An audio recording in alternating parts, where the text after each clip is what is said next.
प्यारे बच्चों, आप सभी लॉकडाउन के कारण अपने अपने घरों में हैं। ऐसे समय में हम लेकर आए हैं आपके लिए डिजी साथ कार्यक्रम। इसके माध्यम से आप प्रत्येक दिन सोमवार से शुक्रवार तक पूर्वाह्न 10 से 12 तथा अपराह्न 1 से 2 बजे तक अपने अपने कक्षाओं के अनुरूप कार्यक्रम देख सकेंगे। स्कूली शिक्षा एवं साक्षरता विभाग, झारखंड। नमस्ते दोस्तों, आप सबका झारखंड सरकार के डीजी साथ प्रोग्राम में स्वागत है। आइए देखते हैं कि आज हम क्या पढ़ेंगे। हम एपिसोड की शुरुआत कक्षा 9 के अर्थशास्त्र के अध्याय संसाधन के रूप में लोग के साथ करेंगे और साथ साथ इन पर आधारित प्रश्नों को भी करेंगे। ठीक इसके बाद कक्षा 11 में हम केमिस्ट्री के चैप्टर परमाणु की संरचना का तृतीय भाग को समझेंगे, साथ साथ इन पर आधारित प्रश्नों को भी करेंगे। तो आइए शुरू करते हैं हम अपना प्रोग्राम डीजी साथ। अब पढ़ाई नहीं रुकेगी।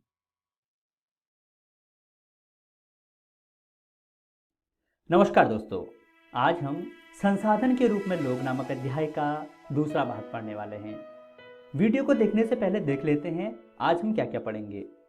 आज हम पुरुषों और महिलाओं के आर्थिक क्रियाकलापों की चर्चा करेंगे। उसके बाद जनसंख्या की गुणवत्ता और शिक्षा, इन दो बिंदुओं पर भी नजर डालेंगे। तो चलिए शुरू करते हैं। पिछले भाग में हमने विलास और शकल की कहानी पढ़ी थी। दोस्तों, विलास और शकल की तरह लोग विभिन्न क्रियाकलापों में आज भी संलग्न हैं। हमने देखा था विलास मछलियां बेचता था और शकल को एक फर्म में नौकरी मिल गई थी। दोस्तों, इन क्रियाकलापों को 3 क्षेत्रों में बांटा गया है, अर्थात 3 क्षेत्रों में बांटा गया है। पहला क्षेत्र है प्राथमिक क्षेत्र, दूसरा है द्वितीयक क्षेत्र और तीसरा है तृतीयक क्षेत्र। प्राथमिक क्षेत्र के अंतर्गत कृषि और कृषि संबंधी अन्य क्रियाकलापों को रखा जाता है। इसके साथ साथ पशुपालन, मत्स्य पालन और मुर्गी पालन भी कृषि क्षेत्र के अंतर्गत आते हैं। दूसरा है द्वितीयक क्षेत्र, जिसके अंतर्गत विनिर्माण कार्य, उद्योग धंधे इत्यादि शामिल किए जाते हैं। तृतीयक क्षेत्र में, जिसे हम सेवा क्षेत्र भी कहते हैं, इसके अंतर्गत व्यापार, सेवाएं, पर्यटन, शिक्षा इत्यादि विषयों को रखा जाता है। ये क्रियाकलाप राष्ट्रीय आय में मूल्य वर्धन करते हैं। ये सभी क्रियाएं आर्थिक क्रियाएं कहलाती हैं। आर्थिक क्रियाओं को भी 2 भागों में बांटा जा सकता है। पहला है बाजार क्रियाएं, दूसरा है गैर बाजार क्रियाएं। बाजार क्रियाओं में वेतन या लाभ के उद्देश्य से कार्य किया जाता है और कार्य करने वालों को पारिश्रमिक प्राप्त होता है। इसके अलावा गैर बाजार क्रियाएं उन्हें कहते हैं जहां पर अपना और अपने परिवार के जीविकोपार्जन के लिए काम किया जाता है। यहाँ पर किसी को किसी काम के लिए कोई सैलरी, कोई वेतन, कुछ नहीं दिया जाता। ऐतिहासिक और सांस्कृतिक कारणों से परिवार में महिलाओं और पुरुषों के बीच श्रम का विभाजन होता है। आमतौर पर महिलाएं घर के कामकाज देखती हैं और पुरुष खेतों में काम करते हैं। महिलाएं घर के छोटे मोटे काम करती हैं, कपड़े धोती हैं, घर की सफाई करती हैं और अपने बच्चों की देखभाल करती हैं। शिक्षा और कौशल बाजार में किसी व्यक्ति की आय के प्रमुख निर्धारक हैं। शिक्षा व्यक्ति के पास उपलब्ध आर्थिक अवसरों को और अधिक बेहतर बनाती है। अधिकांश महिलाओं के पास बहुत कम शिक्षा और निम्न कौशल स्तर है। पुरुषों की अपेक्षा महिलाओं को पारिश्रमिक भी कम ही मिलता है। अधिकतर महिलाएं वहां काम करती हैं जहां नौकरी तथा कानूनी सुरक्षा का अभाव है। अनियमित रोजगार और निम्न आय इन क्षेत्र की विशेषताएं होती हैं। फिर भी दोस्तों, उच्च शिक्षा और उच्च कौशल वाली महिलाओं को पुरुषों के बराबर वेतन भी मिलता है। संगठित क्षेत्र में शिक्षण और चिकित्सा उन्हें सबसे अधिक आकर्षित करती है। कुछ महिलाओं ने सामान्य नौकरियों के अलावा प्रशासनिक और अन्य सेवाओं में भी प्रवेश कर लिया है। चलिए दोस्तों, अब जनसंख्या की गुणवत्ता को देख लेते हैं। जनसंख्या की गुणवत्ता साक्षरता दर, जीवन प्रत्याशा से निरूपित व्यक्तियों के स्वास्थ्य और देश के लोगों द्वारा प्राप्त कौशल निर्माण पर निर्भर करती है। जनसंख्या की गुणवत्ता अंततः देश की समृद्धि दर निर्धारित करती है। दोस्तों, निरक्षर और अस्वस्थ जनसंख्या अर्थव्यवस्था पर बोझ होती है। वहीं साक्षर और स्वस्थ जनसंख्या हमारी परिसंपत्ति बन जाती है। आइए शिक्षा के बारे में थोड़ा देख लेते हैं। दोस्तों, अपने जीवन के प्रारंभिक वर्षों में प्राप्त की गई शिक्षा भविष्य में अच्छे वेतन और अच्छी नौकरी का एक कारण बनती है। हमारे विकास के लिए शिक्षा एक महत्वपूर्ण आदत है। इसने हमारे विकास में नए नए रास्ते खोले हैं, नई नई आकांक्षाएं दी हैं और जीवन के मूल्यों को भी विकसित किया है। शिक्षा में सार्वजनिक पहुंच, धारणा और गुणवत्ता प्रदान करने का प्रावधान हमारी सरकार ने किया है। इस मामले में लड़कियों पर विशेष जोर दिया जा रहा है। इसके लिए प्रत्येक जिले में नवोदय विद्यालय खोले जा रहे हैं। बड़ी संख्या में हाई स्कूल के विद्यार्थियों को ज्ञान और कौशल से संबंधित व्यवसाय उपलब्ध कराने के लिए व्यावसायिक शाखाएं विकसित की गई हैं। शिक्षा प्रदान करने की दिशा में सर्व शिक्षा अभियान एक महत्वपूर्ण कदम है।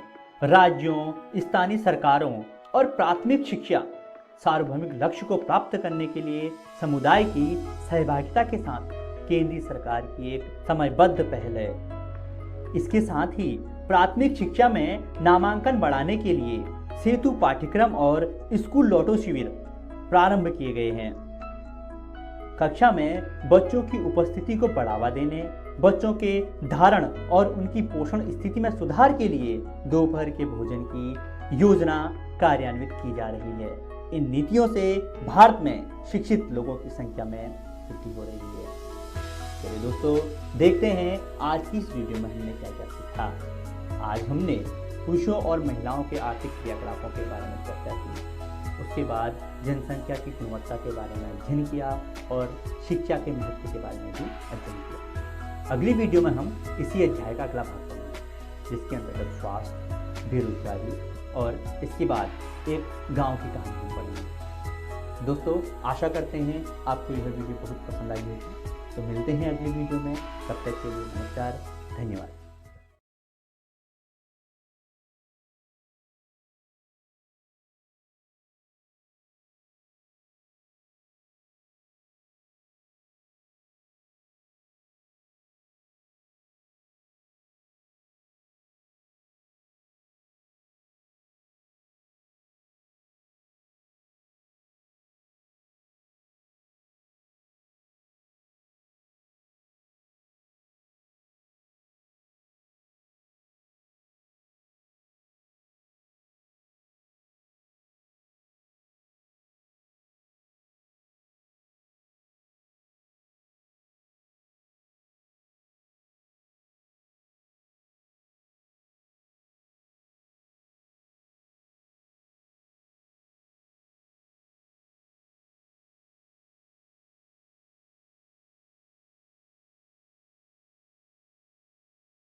नमस्ते दोस्तों, परमाणु की संरचना के इस वीडियो में आपका स्वागत है।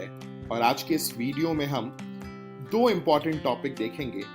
हम एटॉमिक स्पेक्ट्रम, परमाणविक स्पेक्ट्रा और बोर मॉडल के बारे में बात करेंगे और अंत में बोर मॉडल की क्या लिमिटेशंस हैं, क्या दोष है, उसके बारे में भी चर्चा करेंगे। तो आइए इस वीडियो की शुरुआत करते हैं। दोस्तों, जैसा कि हम लोग स्टडी कर रहे थे पार्टिकल नेचर की, इलेक्ट्रोमैग्नेटिक रेडिएशन के, अब उसका इस्तेमाल करने का वक्त आ गया है। दोस्तों, जैसा कि आप पिक्चर में देख रहे हैं, इसमें जो उजली वस्तु है वो वाइट लाइट, जो उजली सफेद लाइट है उसको इमिट कर रही है, जिसमें 7 कलर के रंग हैं। और ये जब एटम से पास हो रहा है, हाइड्रोजन एटम से, तो आपको दिख रहा होगा कि एक लाइट एब्जॉर्ब होकर के इलेक्ट्रॉन ऊपर वाले ऑर्बिट में चला जाता है, और जो एब्जॉर्प्शन स्पेक्ट्रम मिल रहा है उसमें से एक लाइट मिसिंग है। फिर से ध्यान दीजिए, देखिए जब ये लाइट क्रॉस करेगा तो आपको दिखेगा कि ये जो पीली लाइट है वो गायब हो गई, पीली के नीचे ऑरेंज जो है वो गायब हो गई है, और स्पेक्ट्रम में ऑरेंज मिसिंग है। जैसे ही इलेक्ट्रॉन नीचे आता है ये ऑरेंज लाइट निकल जाता है, तो इमिशन में वो ऑरेंज लाइट भी हम लोगों को मिलता है, दिखता है। तो दरअसल जो बोर मॉडल है वो हाइड्रोजन एटम के लिए ये बहुत अच्छे से एक्सप्लेन कर पाता है, जहां ये कहता है कि जो लाइट इससे क्रॉस हो रही है, इलेक्ट्रॉन उससे एक पर्टिकुलर वेवलेंथ का लाइट को ऑब्जॉर्ब करके अपने ऑर्बिटल को चेंज कर लेता है, ऊपर चला जाता है, और जब वो ऊपर से इलेक्ट्रॉन नीचे आता है, जैसे कि इलेक्ट्रॉन ऊपर है अभी, और जैसे ही इलेक्ट्रॉन नीचे आता है एक ऑरेंज लाइट ये छोड़ देता है, और इमिशन में हमें ऑरेंज लाइट दिखती है। तो ये स्पेक्ट्रम है, आपको समझ में आना चाहिए। जब लाइट जा रहा है एटम पर, तो इलेक्ट्रॉन उसके एक कोई वेवलेंथ को, एक फ्रीक्वेंसी पर जो लाइट है उसको एब्जॉर्ब करके अपना ऑर्बिटल बदल ले रहा है, और फिर जब वो ऑर्बिटल वापस नीचे आ रहा है तो वो लाइट इमिट कर दे रहा है। इसीलिए जो बचे हुए लाइट को अगर हम देखें तो उसमें हम लोगों को कुछ लाइन नहीं दिखती है, और अगर इमिशन को हम देखें, इमिशन स्पेक्ट्रम को, तो कुछ लाइन हम लोगों को दिखती है। आशा है आपको ये कंसेप्ट समझ आया होगा। आगे बढ़ के इस पे और चर्चा करते हैं। तो ये है बेसिकली जो आपके किताब में भी तस्वीर दी गई होगी, जहां से सफेद लाइट हम लोगों को मिल रहा है। अगर उसे हम लोग प्रिज्म के पास रखें तो हमें सातों रंग दिखते हैं, मगर बीच में अगर हम लोग एटॉमिक एटम से पास करा दें इस लाइट को, तो बेसिकली एटम कुछ वेवलेंथ का या कुछ फ्रीक्वेंसी के लाइट को ऑब्जर्व कर लेगा, और अगर उसको फिर हम लोग देखें स्पेक्ट्रम को, तो जो बचा हुआ अवशोषण स्पेक्ट्रम है उसमें हम लोगों को कुछ लाइन मिसिंग दिखेंगी, जहां इमिशन वाले में कुछ ही लाइन हम लोगों को दिखेंगी। ये पहले हम लोग समझ भी चुके हैं। इमिशन में क्या होता है, जब इलेक्ट्रॉन अपने ऊपर वाले ऑर्बिट से नीचे वाले ऑर्बिट में आता है तो कुछ एनर्जी इमिट करता है, उसके हिसाब से रेडिएशन हम लोगों को कुछ दिखता है। वहीं जब हम लोग बचे हुए लाइट को देखते हैं तो उसमें से लाइट में से कुछ चीजों को ऑब्जॉर्व करके अपना ऑर्बिटल बदल लेता है। आशा है आपको ये कंसेप्ट समझ में आया होगा, बेहद इंपॉर्टेंट कंसेप्ट है। आइए फिर से देखते हैं। जैसे लाइट आया तो ये इलेक्ट्रॉन ऊपर चला गया, नीचे आया तो एनर्जी छोड़ दिया, तो ये है। और इसमें जैसे अभी लाइट आया ऊपर चला गया, फिर नीचे आया तो इसने एक इमिशन छोड़ दिया।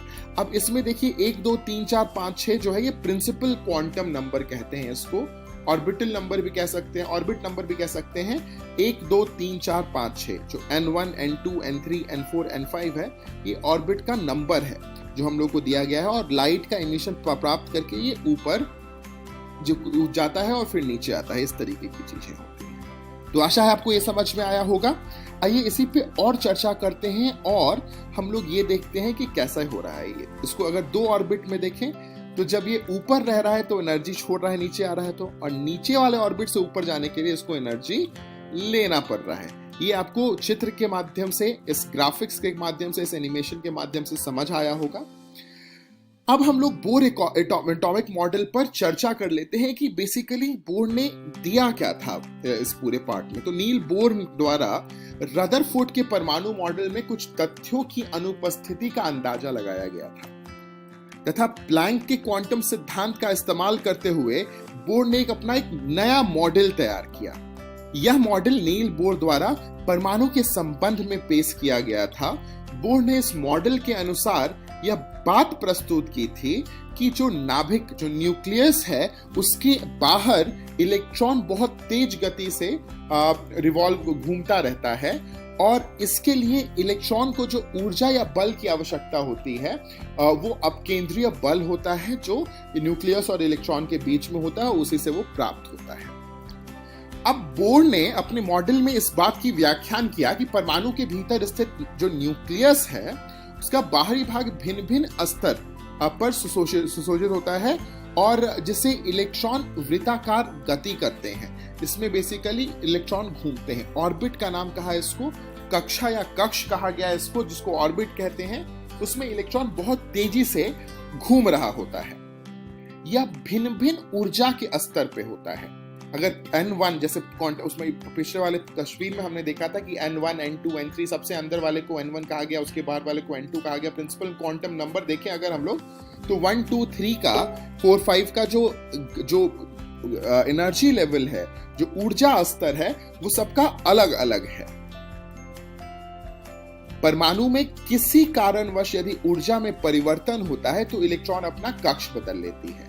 तो वही अगर कोई व्हाइट लाइट का स्पेक्ट्रम, व्हाइट लाइट आता है मतलब ऊर्जा हम लोग देते हैं, और तब जब ऊर्जा मिलता है इलेक्ट्रॉन को तो अपना कक्ष ऊपर या नीचे, ऊपर या उससे और भी ऊपर कर सकता है। ऊर्जा स्तरों में परिवर्तन होने लगता है। जब परमाणु के भीतर इलेक्ट्रॉन अपने एक ही कक्ष में अस्थायी रूप में गतिमान रहता है तो उसको आर्द्र अवस्था कहते हैं। ठीक है, स्टेबल कंडीशंस को कहते हैं। जब ऊर्जा स्तर में बदलाव के कारण इलेक्ट्रॉन एक कक्ष का त्याग करके दूसरे कक्ष में पहुंचता है तो उसे इलेक्ट्रॉन से उत्तेजित अवस्था में कहा जाता है। उसको उत्तेजित अवस्था में कहा जाएगा। एनर्जाइज स्टेट कहते हैं इलेक्ट्रॉन को उस पर्टिकुलर स्टेज में, जब वो अपने ऊपर वाले कक्ष में जाकर के रहता है तो। और जब ऊपर वाले कक्ष से नीचे आता है तो हमें पता है कि वो एक एनर्जी इमिट करता है ना। अब आते हैं हाइड्रोजन के मॉडल को और अच्छे से समझते हैं। देखिए, अब ये हम लोगों को बहुत अच्छे से समझ में आ गया होगा कि जब इलेक्ट्रॉन अपने स्टैटिक पोजीशन में, स्टेबल पोजीशन में रहता है तो n = 1 पे रहता है और वो चक्कर लगाए रहता है। अब अगर कोई एनर्जी इसको मिलती है, अगर कोई ऊर्जा इसको मिलती है तो इलेक्ट्रॉन 1 से 2 पे या 2 से 3 पर जा सकता है। और जब 3 से 2 पे आएगा या 2 से 1 पे आएगा या 3 से 1 पे आएगा तो वो एनर्जी छोड़ेगा। एनर्जी जब वापस अपने स्टेबल कंडीशन में आएगा तो एनर्जी रिलीज होगी। ऊपर वाले ऑर्बिट से, ऊपर वाले कक्ष से नीचे वाले कक्ष में आएगा तो एनर्जी रिलीज होगी। अब इसी को जो बोर की मॉडल ने अलग अलग नाम दिया। जब अगर इलेक्ट्रॉन 3 में है और वहां से नीचे आ रहा है तो कुछ नाम दिया। अगर इलेक्ट्रॉन 4 नंबर के गति से फिर वापस 1 पर आ रहा है तो उसका कुछ नाम दिया गया। तो अलग अलग के लिए अलग अलग नाम दिया गया। अब देखिए, अगर इलेक्ट्रॉन हमारा बहुत सारे ऊपर वाले ऑर्बिटल में है और वो अगर N1 में आ रहा है, फर्स्ट ऑर्बिट में आ रहा है, तो उसको लेमन सीरीज कहा जाता है। अगर इलेक्ट्रॉन जंप करके N1 में आ रहा है तो जो सीरीज निकलती है, जो सीरीज इमिट होती है, उसको लेमन सीरीज कहा जाता है। और ये अल्ट्रावायलेट वाले पोर्शन में लाइट में रहता है, अल्ट्रावायलेट वाले सेगमेंट में रहता है। मतलब इसकी वेवलेंथ 400 नैनोमीटर से छोटी होती है। वहीं अगर इलेक्ट्रॉन अपने ऊपरी कक्ष से दूसरे नंबर कक्ष पे आता होगा तो उसको बाल्मर सीरीज कहते हैं। वैसे ही अगर सबसे 3 नंबर के ऊपर वाले कक्ष में हो और 3 नंबर में आ रहा हो तो उसे पाशन सीरीज कहते हैं। ये नाम याद रखना बेहद महत्वपूर्ण है परीक्षा के दृष्टिकोण से भी। 11वीं और 12वीं में दोनों में इसका इस्तेमाल बहुत ज्यादा होगा, 11वीं कक्षा में भी और 12वीं कक्षा में भी। तो आपको आशा है समझ आया होगा लेमन सीरीज क्या होता है, बाल्मर सीरीज क्या होता है, पाशन सीरीज क्या होता है। इसमें एक चीज बहुत जरूरी है, ये ध्यान रखना कि लेमन सीरीज में जब इलेक्ट्रॉन पहले ऑर्बिट में आता है तो वो अल्ट्रावायलेट लाइट सेगमेंट पे रहता है। जो बाल्मर में आता है ना, अगर दूसरी ऑर्बिट में आता है तो वो विजिबल सेगमेंट पर रहता है। तो रेड, ग्रीन, ब्लू, वॉयलेट जैसे लाइट हम लोगों को इमिट होते दिखते हैं। ठीक है, और पाशन सीरीज वाले इंफ्रारेड वाले इलेक्ट्रोमैग्नेटिक रेडिएशन होते हैं। ठीक है दोस्तों, आगे बढ़ते हैं। अब इसमें हमें यह समझना जरूरी है कि ये इंफ्रारेड, अल्ट्रावायलेट रेड और या फिर विजिबल, ये पता कैसे चला। तो अगर हम लोगों को एनर्जी के ऑर्बिटल्स पता हैं तो हम लोगों को ये पता है कि अगर इलेक्ट्रॉन 3 से 2 में आ रहा है तो कितना एनर्जी छोड़ा होगा। और अगर हमें ये पता है तो आपको याद होगा प्लैंक का फॉर्मूला इस्तेमाल करके, और प्लैंक का फॉर्मूला इस्तेमाल करके आइंस्टाइन ने जो थ्योरी दी थी उसको भी यूज करके हम लोग ये निकाल सकते हैं। तो जैसे मान लीजिए कि N3 से N2 में आता है तो कितनी एनर्जी है वो हम लोग को पता निकली है। और फोटोन का एनर्जी कैसे निकालते हैं? एच म्यू से। एच म्यू से निकालते हैं। आपको पता है कि फोटोन में कितनी एनर्जी होती है? H mu. Planck's constant H होता है। तो अगर एच से भाग दे दिया जाए इस एनर्जी को तो हम लोगों को उसकी फ्रीक्वेंसी पता चल जाएगी, और अगर फ्रीक्वेंसी पता चल गई तो सी अपॉन म्यू करके लैम्डा निकाल सकते हैं, और लैम्डा पता चल गया या फ्रीक्वेंसी पता चल गई तो हम बता सकते हैं कि अल्ट्रावायलेट में है या विजिबल में है या इंफ्रारेड में है ना दोस्तों? तो बहुत आसान है। इसका फॉर्मूला यही होता है कि nu equal to delta E by h. Delta E क्या होता है? E2 minus E1। कौन से ऑर्बिट से किस कोस में जा रहा है? ई वाला पहला ऑर्बिट और जिसमें जंप किया वो दूसरा होता है। तो E2 माइनस E1 मतलब हम लोग अगर इलेक्ट्रॉन N3 से N2 में जा रहा है तो E3 माइनस E2 करेंगे, अगर दूसरे से पहले में जा रहा है तो E2 माइनस E1 करेंगे। इस तरीके से हम लोग निकाल सकते हैं कि उसकी फ्रीक्वेंसी क्या होगी। ठीक इसी तरह क्वांटाइजेशन बोर्ड ने अपने मॉडल में प्रपोज किया था, जो बहुत ज्यादा इंपॉर्टेंट है समझना।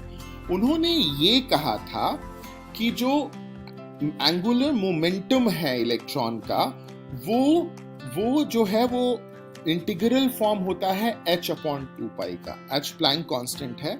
उन्होंने ये कहा था कि जो angular momentum mvr mass of electron into velocity into radius is equal to nh upon 2 जहां n इंटीजर होगा 1 2 3 4।